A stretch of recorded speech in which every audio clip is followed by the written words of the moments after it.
Hey YouTube, welcome back to the channel. How's it going? We are here with my 97 4x4 Nissan Hardbody that we are turning into a lowrider. Now, I do have some serious videos coming up dealing with the suspension. As you can see down here, we got a little bit of work to do. We got some serious negative camber. One wheel's towed out a little bit. So a front end alignment and getting rid of some of that camber is coming up. But today I'm going to be showing you guys how to install the S10 front lip. I already have a how-to video on how to do it on my channel, so if you really want to watch an in-depth how-to, go check that out. This is just kind of us messing around, slapping it on here, and giving it a little bit better look. So as you can see, it's lightly snowing right now, which is completely fine. We're literally installing that lip on this truck, except I have a brand new one in the mail. And I wasn't going to do it at first because this is as low as this truck's going to get. And I didn't really want to make it look like I was trying to be low, but honestly, the front lip will just kind of help reduce some of the looks of the body lift. I think the lip will probably come down to about here. So you might still see these a little bit, which is fine, but it'll cover some stuff up. It'll just make it not look so high in the front. We're gonna pull this truck into the garage now and clear any snow that's on it off, which is not too much. This has been a really light snow so far, so we've been pretty fortunate with that. But we're going to pull this in there now and start messing with the truck. So on the channel, there's a lot of very important things we need to cover on the truck. But doing things like the clear tail lights just kind of make the truck look a little better within the process. So now, like I said, we're going to do the S10 front lip. And just for a really quick, to show you, don't mind my messy toolbox, we got our new 2-inch drop spindles for a 2-wheel drive. And we have our 4x4 upper control arms. So that's going to do a lot to the truck, but I need to get the plate that the studs come out of for a 2-wheel drive, because this one allows the locking hub to go through, and we're not going to have that anymore when I convert. So that's kind of an upcoming project we got going on for the channel. Just sourcing all the parts. I need to get that plate with the studs and anything else I might need. Wheel bearings, a ton of stuff. But we're here right now with the truck. I'm going to push it back a little bit more, and you're going to want to drill some good drill bits, because I think you have to drill through the metal once or twice, and we're going to unbox this real fast. All right, so I've gotten the truck lifted up off the ground a little bit. Not like it wasn't already lifted, but we're going to slap that lip up there and just see where it fits. Now, what I usually do for this kind of install is I'll drill 3 holes in my bumper. Actually, you only need to drill 1 in the center over here. The bumper has these little factory hooks usually. Yeah, right here. There's a little hole already. So I usually drill my hole in the plastic somewhere, I don't know, we'll say around like right here. I'll drill one here, I'll drill one right here, and that's where we'll feed our zip ties. And so on this truck, the front lip is just to help it make it look a little bit lower. On something that you're building, a front lip can, help you look lower. It can, technically speaking, help with aerodynamics, depending on what you do. Just gives the vehicle a more aggressive look, in my opinion. It looks cooler. And this truck needs all the help it can get, whether it's kit low or suspension low. It doesn't really matter to me right now. Anything to help it look lower, it needs.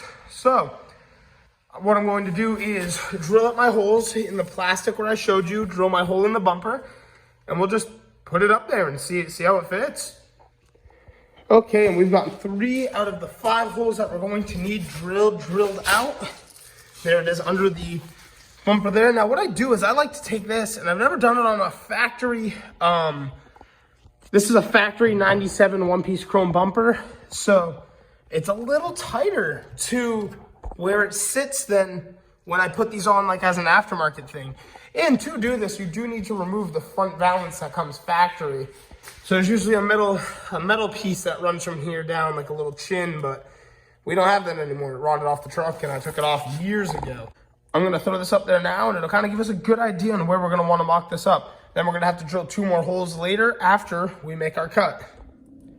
All right, so we've gotten it zipped up in the front there. Now what I'm gonna show you how to do is work on the side. So this right here is where you need to cut. It's a lot longer. What I usually do is this little piece of the fender dips down. Yeah, this one's already bent up. Usually I flip it up, straighten it right out that way. What I'm going to do is eventually I want to change out these 4x4 skirts to chrome fender trim, because it's just more of a lowrider style, and that's the style of the truck eventually. So what I'm going to do is usually I would cut this so you don't see it. I'd cut it a little further in, but I'm actually going to go straight down with the fender right down here and leave it like that. So I have plenty of extra for when I remove this trim. But for right now, it all ties together. It all makes it look like one piece. It's all the same black, I think, vinyl material. So I'm going to make my cut straight down it where I want. You can kind of get as creative with it as you want with your cut. And then there's a hole in the fender right there. So what I usually do is I actually just drill right through the face of this and run my zip tie there. No one sees it as long as you do it behind this piece right here. And just gives it a little bit more structure because it's really hard to drill into that faceplate right there. Okay, so she's all mounted up. Now we're gonna make our cut. All right, we're gonna lower the truck down and see how it looks. Now remember, I only put the front lip to help it look a little bit lower, give it a little bit better look, and hide some of the ugly that was in the front there. And I like it so far, actually. It covered a lot more than I thought it was going to. So same as like the purple truck, the only thing you can see is the little tow hooks in the front. But I am as low as I can possibly go suspension-wise. So we're gonna drop this thing down now, and I'll show you like those lower control arms sit pretty low to the ground. Basically, since it was just up on a lift, both the wheels came in a little, but so if I go drive this around a little bit, we'll probably drop down maybe like another inch or so, but I'm pretty low to the ground as we speak. I do have the drop spindles that I just ordered, so I might go just a hair lower, but it's really to re-index my torsion bars up a little bit and get rid of some of these camber issues I'm having. Like I said, everything looks pretty straight because it was just lifted up, but if I go drive it around, it'll look pretty ugly. But yeah, you can see this wheel's turned to the left, and this one's almost straight. So that's all in tie rods. I mean, there's just a lot of work we have to do to the truck coming up, but I'm pretty happy with the way that looks so far. Like I said, we'll go move it around and check it out outside when I go park it. So there it is right there. And like I said, you can see our lower control arms sit pretty low to the ground. It's a little rough. But it's just funny to see, like, it sits so high still. The lip helps. I think it definitely helps, but it really highlights how high the truck is still off the ground. I mean, compared to my purple truck, I don't think I could fit a couple fingers in between there. As to this one, I mean, crazy. But, yeah, that's wild. But what's nice, too, is, like, that two-wheel drive suspension, you don't really see anything. As to right here, it's my lower control arms that are hitting things, and I don't want to cause any catastrophic damage to the truck. I don't mind if I break things, but I'm not trying to have airbags go off or get ejected out of the windshield because I hit like train tracks or something. But you know, I'm not too upset. That really helped with the look of the truck, I think. Yeah, it's just kind of cool to sit here and just kind of look at it, and I would say that was worth it. I think the truck really needed it. You know, another cool thing too is a big future plan I have is to body drop the truck 2 to 3 inches. So that'll really help that come a little closer to the ground. But like I said, all just in fun. It's been a fun truck though. Like I said, I've had it for 7 years, so it's just kind of cool doing this whole conversion thing. But yeah, the clear taillights have been a hit so far too. You know, just the little things, doing a couple fun things while we do the serious stuff. Try to keep that good mix. Got to keep the build interesting. Other than that, it'd get really boring really fast. But once we do all the suspension stuff, I have something really cool in store for this. We're going to be doing the single overhead cam intake for the purple truck eventually. So it's another pretty cool video I can't wait to make. I got to get a lot of parts rounded up for that as well. So, I mean, between these two trucks, I have some never-ending projects.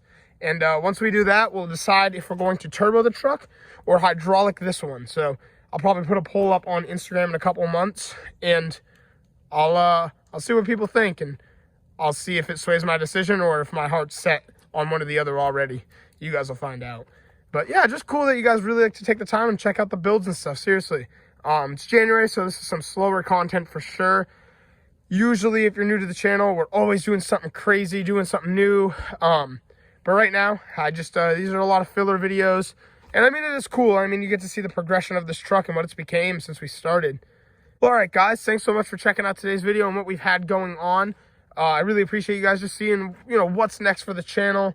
And I'm super happy with what we've been doing with this build. Just a fun video today. Kick back, do something interesting that changes the look of the truck a little bit, spices it up, and keeps me interested in the truck. I'll never get rid of it, but it's always fun to just do new things. And with this truck being such a blank canvas, there's a lot of affordable parts we can still add to the truck. But really, thank you so much for checking out today's video. If you want to see some more content in the future, don't forget to like and subscribe, and I'll see you all in the next one. Thanks for watching.